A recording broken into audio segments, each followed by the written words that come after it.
What's up, guys? Aces Beam here, and welcome back to another video. Let's get into what this video is about. Brilliant Diamond, Shinning, bro. Boy, are these games disappointing, to say the least. I know, shout out to my friend Platinum, who loves these games, which I'm gonna say, like, don't take my opinion as fact. By the way, this is a speech. You know me, I like to fidget with stuff. Anyways, don't take my opinion as fact. I know my homie Platinum loves these games. He says they're some of the best Pokemon games ever. I disagree. These games disappoint so heavily. I haven't even beaten the game yet. Correction, I have beaten Cynthia. I beat her on my fourth try. And I have done basically all the post game stuff besides get all the legendaries like Rayquaza and all that, and like Ramenus Park, whatever it's called, right? Where Pal Park used to be. Um, I haven't gotten all the legendaries there, but I've gotten Regigigas, I've gotten Rotom, I've gotten Giratina, I've gotten Heatran, Cresselia, all of it. Just basically the entire post game, right? And I won't like re-record this video, obviously based off this edit, but in the video later, I say the post game. From what I know, nothing really much. My opinion now that I've played the entire post game, equally as disappointing in the main game. Omega Ruby Alpha Sapphire, they're hailed as great remakes. And one of the reasons is because of the Delta episode, it added way more to the post game than the original games, and they should have done something here with Giratina. You know what I mean? I think a nice little side story of Team Galactic trying to come back and get Giratina instead would have been way cooler for the post game. But no, they decided to not do anything for the post game and just keep it the same, and that was very disappointing to me. Just equally as disappointing as the main game, and I'm gonna let you see my reasonings for why the main game was disappointing now. So, BDSP, right? I think most Pokemon fans have been waiting for at least for 5 years, right? Because what Pokemon used to do ever since Gen 3, they would release a remake of a generation 2 gens before, right? Um, so you had, Ruby, Sapphire, and Emerald come out, Fire Red, Leaf Green, the Kanto remakes, right? And then you had Diamond, Pearl, and Platinum come out, Heart Gold, Soul Silver.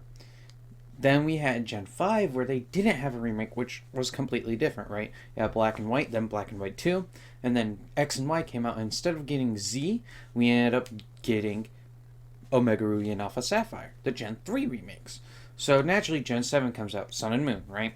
We're thinking we're going to get Gen 4 remakes in 2016, right? So 2016, we're thinking we're going to get Gen 4 remakes in 2017, right? So we're waiting since 2016, right? No, we get Ultra Sun and Ultra Moon, some great games, right? Those 4 games, amazing, right? X and Y, I got my own opinions on, which I'll be making a video on later. Then after that, we're like, okay, surely we're gonna get Diamond and Pearl remix, right? Nope, we get Let's Go Pikachu and Let's Go Eevee, which are more Kanto remakes. Then we get Sword and Shield, then the Crown Tundra and Isle of Armor, then BDSP. So we've been waiting for at least 5 years for Brilliant Diamond and Shining Pearl, which is crazy, right? At least I have been. I don't know how many other people have, but I've been waiting for 5 years for BDSP, right? And needless to say, it did not meet my expectations. Now, to be granted, I think part of this is on me for holding my expectations so high. My expectations was for it to be an A tier or S tier game, right? And personally, I don't believe it to be a tier or S tier game. I believe it to be, as of right now, a B tier game. Now, which isn't insanely low. It's like, oh, it barely missed your expectations, but no, I'm speaking like low B tier, like borderline C tier games. You know what I mean? Like, they disappointed pretty heavily for me. And there's multiple issues. One, these are the glitchiest games since release, since like the Gen 2 games, maybe. Like, they're glitchy as fuck. And for a AAA title, the biggest franchise in the world, that's very embarrassing as a fan to say these were glitchy as hell, right? I know some of the glitches some people took advantage of, like the duplicate glitch, and then you can go get Shaman and Darkrai and all of that. I'm not a fan of glitches and taking advantage of them in in the Pokemon games, right? I'm just not a fan of them. You know, they can be funny, but I'm just not a fan of it. And the fact that they had so many glitches on release day says a lot, right? Because sure, yeah, we've been waiting for 5 years, but obviously you're developing other Pokemon games at the time, right? Well, they were at least getting given 2 years, right? Because instead of releasing Sword and Shield Enhanced, they just released a DLC, which yeah, that requires some programming. You know what I mean? But not as much as a full-fledged new game, right? You're just adding more code to, you know, the game you already made. So that's not going to take as long as, you know, a fresh new game that you release yearly, right? So you've had like 2 years to make Brilliant Diamond and Shining Pearl, right? But Game Freak gives it to this other company, right? This makes everyone's expectations go pretty much higher, right? Because if you don't know why we think Game Freak makes good Pokemon games, right? Like we think, like at least for me, right? And I'm pretty sure most of the Pokemon community, like Game Freak, right? They're games for Pokemon. I don't think anyone thinks there's a Pokemon game that's a bad game. There's just bad Pokemon games, if that makes sense. If you don't know what I mean, look at my tier list video of ranking all the Pokemon games, you know, besides BDSP in that video. Then you would know that, you know, I don't think any Pokemon game is inherently a bad game. I just think there's bad Pokemon games. But, you have 2 years and you give it to this other company, Ilka. I firmly believe if Game Freak developed BDSP, they would be better games. In my opinion. I don't think they would have released with this many glitches. For one, right? Now, I haven't ran into the glitches, but I've seen them on the internet, and this requires some people to restart their game. It's like, damn, right? So that's the first issue, right? The second issue I got is actually the following Pokemon. Now, in my opinion, the animations for the following Pokemon in this game is the best animations we had for following Pokemon.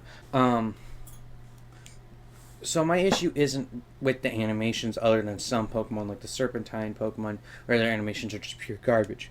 My problem is that some of them don't keep up and they just don't look right because their art style isn't chibi like everything else. So I think they should have chibified the Pokemon first of all, but that's just me, right? But then the other problem I have with it is, oh, some of them don't, keep up. I don't care that if, like, all right, Torterra, it's a tortoise, right? It's obviously not gonna keep up if it was like if you were sprinting full speed, right? Torterra's obviously not gonna keep up with you in real life. I don't care about that though. This is a Pokemon game. If I want my starter following me, I should be able to run, right? And Torterra be 1 or 2 steps behind me. Not lagging behind to where I hear, I constantly hear the fucking Pokeball. No. I don't care if it's quote unquote not realistic. I want them to be behind me. Alright? Let's Go Pikachu and Let's Go Eevee easily have given us the best implementation of following Pokemon because you could ride some of them, which I don't care if they implement that in future games, but that was cool, and all of them kept up no matter what, right? And they're also pretty much all to scale, right? So, and, making them all to scale, like, while, yeah, that'd be cool, I don't expect that to happen, so that doesn't bother me. It's just the art style looks weird for the rest art style in the game, and then on top of that, some of them just don't keep up, like Torterra, right? However, for some of them, they do keep up, and the animations are clean, like, you got Lopunny, you got Crobat, you got Magnezone, Alakazam, like, they're pretty good about it, right? And then after that, we have probably a very controversial take. Not necessarily the Elite Four, but Cynthia is too hard. Now, I am all for making Pokemon games harder. I think Sword and Shield were easy. I think X and Y are laughably easy. And I think Let's Go Pikachu and Let's Go Eevee are pretty easy. So everyone wants harder Pokemon games. I wanted harder Pokemon games. All that, right? The way you go about making a harder Pokemon game, though, isn't making the game pretty fucking easy and then boom, super hard final 5 battles. You know what I mean? I think the Elite Four is fine as is, however, because they're not too challenging, right? I've been able to beat them multiple times, right? The Elite Four multiple times. I've been able to do that, right? It's Cynthia, I think, that is too hard, right? So if you don't know, in the Elite Four for BDSP, the Elite Four themselves have, their Pokemon have 4 perfect IVs, they all have a held item, and they all have good movesets. Like, these are 100% competitively viable Pokemon other than their IVs, right? And I'm not sure about their EV situation.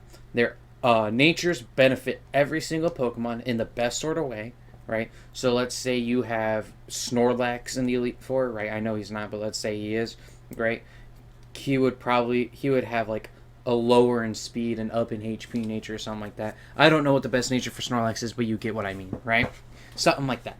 And their abilities are their best possible abilities, and their held item helps them with it. Like Cynthia's Garchomp has Rough Skin and Rocky Helmet, right?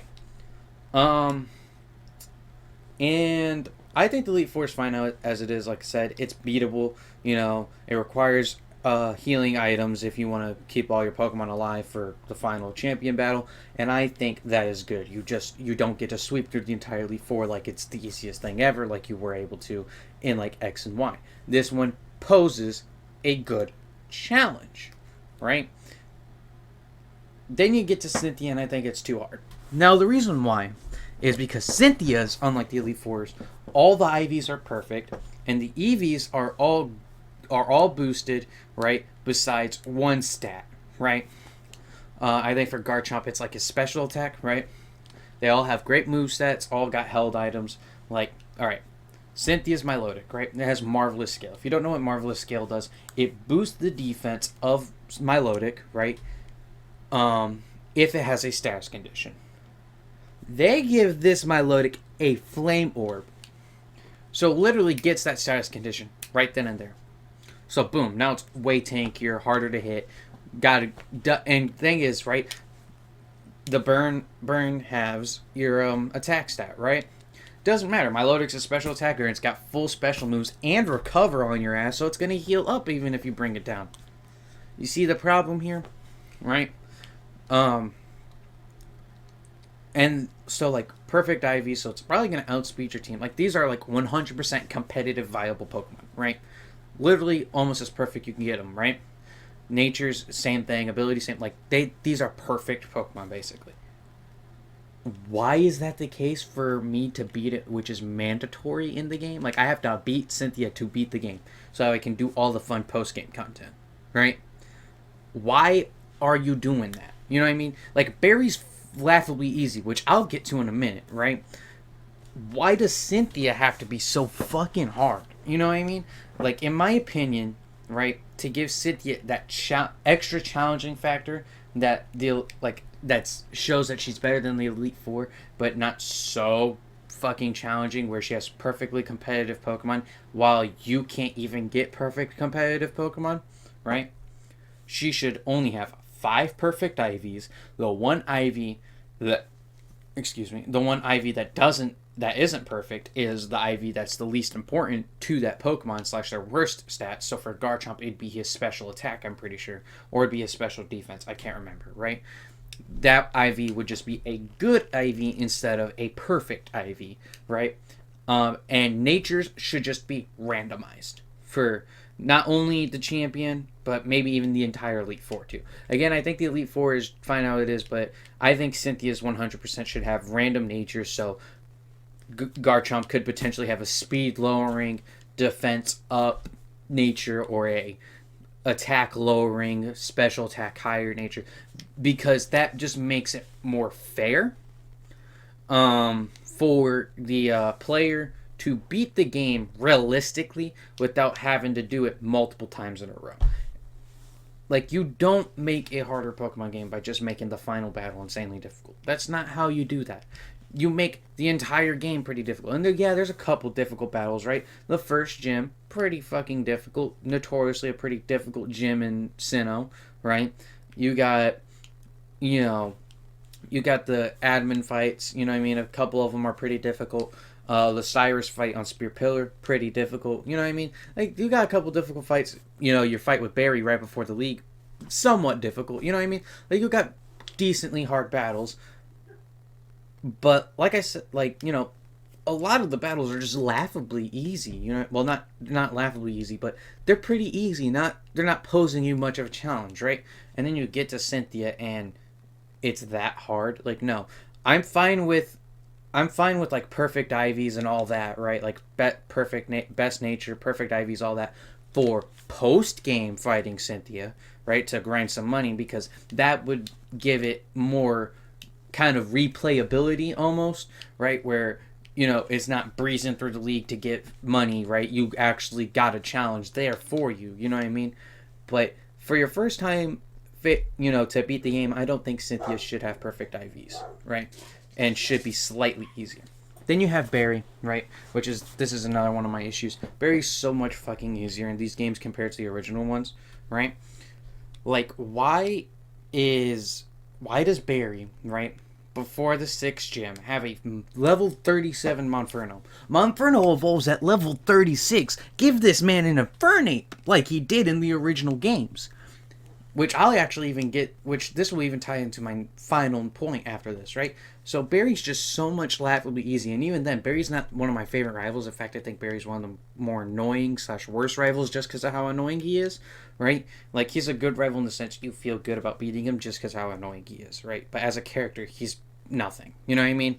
But, you know, Barry's just so fucking easy. I didn't have a struggle. I'm pretty sure none of my Pokemon fainted to Barry until the one right before the league, right? Where that battle's notoriously, you know, that battle notoriously is somewhat challenging, right? Especially if you don't know if it's coming. You know what I mean?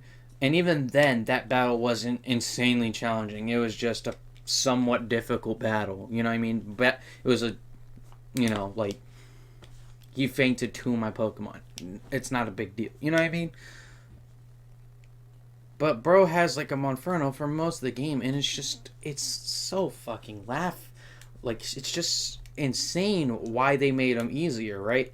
And that ties with my point of Cynthia being so hard. How are you going to make your rival of the game easier in these games compared to they were in the base games, but then make Cynthia literally like the hardest champion of all time, which in my opinion, Cynthia was the hardest champion of all time before these games that came out. Now, this version of Cynthia is the hardest one, but unnecessarily so. You know what I mean?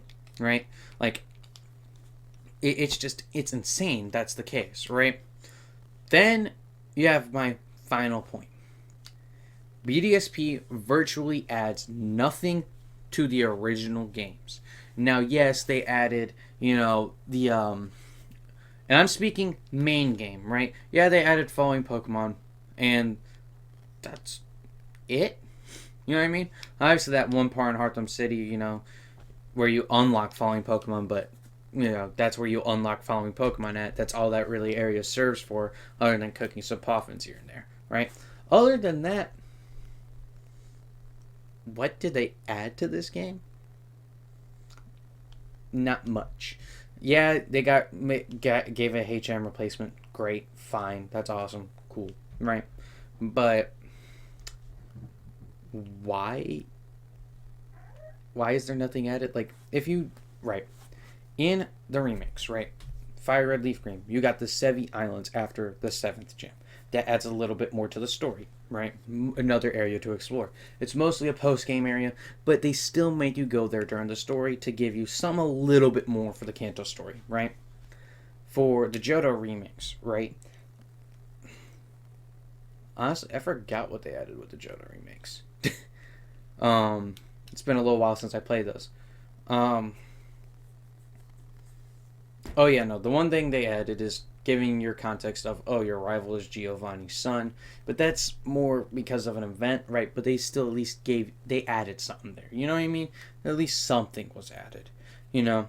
But that one's a bit shaky, right? Then you got Omega Ruby Alpha Sapphire. You got the entire lore of Rayquaza and Deoxys, right, for the Delta episode. You got, you know, Primal Kyogre and Primal Groudon, you know what I mean? So it's like, this adds a lot more to the story, you know what I mean? That's why the Hoenn remakes are hailed as the best remakes. BDSP literally adds nothing to the story. Nothing. There's nothing new to figure out that's mandatory. You know what I mean? Like, I wanted at least a reference to Primal Dialga and Primal Palkia. You know what I mean? That would have been good. That would have been awesome. But no, they literally add nothing. It's literally copy and paste, make it look better, and nerf some characters, buff some characters, and add one or two features. You know what I mean? That's all they did. That's all they did, right? Now, you can argue the Grand Underground, but literally the Grand Underground is just an improvement on the Underground. You know what I mean? Which I think the Grand Underground's great, but not, it's not gonna, oh yeah, this game's amazing for me. You know what I mean? It's just a better version of the Underground, right? That's why it's called the Grand Underground. It's literally copy and paste. Like, it's completely disappointing. These games were just so disappointing. I put them in the B tier. These games are just disappointing. Another thing to quote, right? Cynthia's battle, right? You need to be over leveled, or you need to rely on affection bonuses, which is stupid as fuck. But these games, they're disappointing. There's other flaws, right? Like, okay, I can't turn off XP share, which is kind of a saving grace for this game, considering, not really, like, it's more balanced, but it's still stupid. I can't turn it off. So yeah, there's a little bit of issues. There's little things here and there, but they're disappointing games. They're not bad games, I mean, but they do disappoint me. I was expecting a great product. Now, I'm hyped for Legend Arceus. I can't wait to get my hands on that and play it when it comes out. I'm expecting this game to be absolutely amazing because it looks beautiful in the trailers and whatnot. But as for BDSP themselves, right? But based off the main game and based off what I know about the post game, these are just disappointing games. I will say, if they do in future updates of the game, if they make Dark Grind Shaman in the base game, it will be a little bit better, right? But if they don't do that and just make an event, it's like, okay. You know what I mean? But, BDSP, in my opinion, disappointing. See you on the next one. Peace.